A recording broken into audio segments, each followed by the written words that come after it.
ஆலய திருநீரை அணிந்திடுவோம்,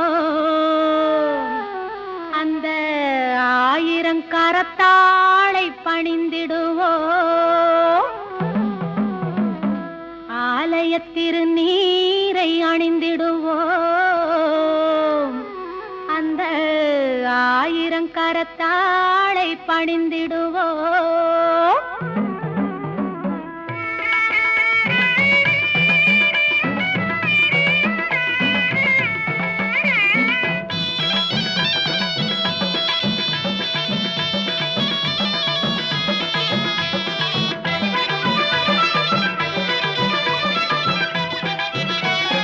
மஞ்சனத்தை பூச